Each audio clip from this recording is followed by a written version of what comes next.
Episode 15. Ketegasan Nathan. Sylvia menelan salivanya dengan kasar saat mendengar kata-kata dari Dr. Ryan yang mengatakan bahwa Nita adalah cucu dari pemilik rumah sakit ini. Apakah dia telah lancang dengan menyuruh wakil kepala rumah sakit memecat dan memberi sanksi pada Nita? Masih dengan rasa terkejutnya, Sylvia melihat Dr. Ryan pamit pada Nita untuk memeriksa pasien. Nita tahu kalau sebenarnya itu hanya alasan Dr. Ryan agar tidak mendapatkan masalah karena telah membongkar rahasia yang tidak boleh dibuka sama sekali. Kenapa juga harus bilang kalau aku cucu dari pemilik rumah sakit? Itu kan rahasia utama. Dr. Ryan, awas ya. Batin Nita kesal. "Ta, apa benar kamu cucu dari pemilik rumah sakit?" tanya Nathan penasaran. Nita menghela nafas. Dia tidak suka kalau masalah itu diketahui oleh semua orang. Nanti yang ada dia pasti diinterogasi seperti ini. Sedangkan Nathan masih berusaha mencari tahu tentang mantan istrinya itu. Jadi ternyata mantan istrinya adalah wanita dari keturunan orang hebat. Pantas saja dulu ibunya benar-benar ingin dia menikah dengan Nita. Entah apa alasannya. Kata ibunya karena dia sangat menyukai Nita, apalagi bisa menjadikannya menantu. "Maaf, Bapak Nathan. Saya rasa Anda sudah mendengar dengan jelas ucapan Dr. Ryan, bukan? Kalau masih belum paham, bisa tanya lagi padanya," jawab Nita profesional. Biarlah sekalian kalau mereka tahu siapa dirinya. Sejak dulu Nita sangat malas kalau ada yang tahu. Karena jujur itu bukanlah suatu hal yang membanggakan dari dirinya.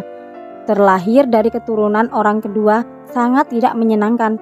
Apalagi satu-satunya sepupu sangat membencinya dan juga Rara. Ayah Nita adalah putra kedua dari kakek Abimanyu, pemilik rumah sakit Abimanyu Husada dari istri kedua. Sedangkan cucu dari istri pertama adalah seorang pria yang arogan dan sombong.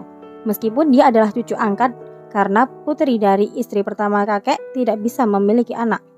Mereka mengadopsi anak laki-laki dari panti asuhan. Meskipun begitu, Nita dan Rara tidak pernah bangga karena selalu dihina oleh paman dan tantenya dari istri pertama sang kakek. Di sini paham kan silsilahnya? Jadi cucu kandung dari kakek Abimanyu adalah Rara dan Nita, tapi dari istri kedua. Nathan mendekati mantan istrinya dan hal itu membuat Sylvia langsung berpura-pura mengaduh, memegang perutnya yang tiba-tiba terasa nyeri. Ayu yang melihat hal itu tidak tahu apakah perut Sylvia benar-benar sakit ataukah hanya pura-pura karena meminta perhatian dari Nathan. Nathan dan Nita menoleh melihat Sylvia yang sedang kesakitan. Itu terlihat dari ekspresinya. "Ada apa, Nona Sylvia?"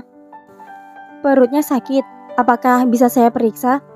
tanya Nita yang diangguki oleh Sylvia. "Iya dok, tolong saya. Perut saya sakit sekali," jawab Sylvia. "Baiklah, Bapak Nathan, tolong bantu saya memapah calon istri Anda," ucap Nita. "Kami sudah putus." "Nathan!" sahut Sylvia menatap Nathan dengan tatapan yang tersiksa. "Bapak Nathan, tolong," sela Nita yang tidak ingin melihat drama lagi. Dia masih belum paham dengan apa yang terjadi di ruangan ini. Tapi Nita juga tidak akan mengabaikan kondisi pasien yang sedang meminta tolong padanya. Nita menatap Nathan dengan tatapan tajam, berbicara lewat mata untuk segera membantu Sylvia untuk berbaring di atas ranjang. "Kalau Sylvia tidak sedang sakit, aku tidak akan pernah mau menyentuhnya lagi," batin Nathan. Nathan yang masih menatap Nita langsung menghela nafas kasar. Dia pun akhirnya membantu Sylvia untuk naik ke atas ranjang pasien yang ada di ruangan Dr. Ryan. Nita memeriksa keadaan Sylvia dengan menekan bagian perut bawah. Apakah masih ada rasa sakit setelah pengangkatan sel kanker tersebut? Sylvia harus meminta maaf secepatnya pada Nita. Dia tidak ingin masalah hari ini membuatnya diusir dari rumah sakit itu. "Dokter, saya minta maaf," ucap Sylvia menunduk. "Memangnya apa yang Nona Sylvia lakukan kepada saya? Masalah apa yang dikatakan oleh Dr. Ryan?" tanya Nita menatap Nathan dan Sylvia bergantian. Ayu yang melihat situasi semakin menegang izin berpamitan keluar dari ruangan Dr. Ryan. Dia tidak ingin terseret ke dalam urusan nonanya. yang ternyata bermain-main dengan cucu pemilik dari rumah sakit ini. Nathan hanya bisa menghela nafas. Sungguh, dia sudah tidak tahan dengan situasi seperti ini.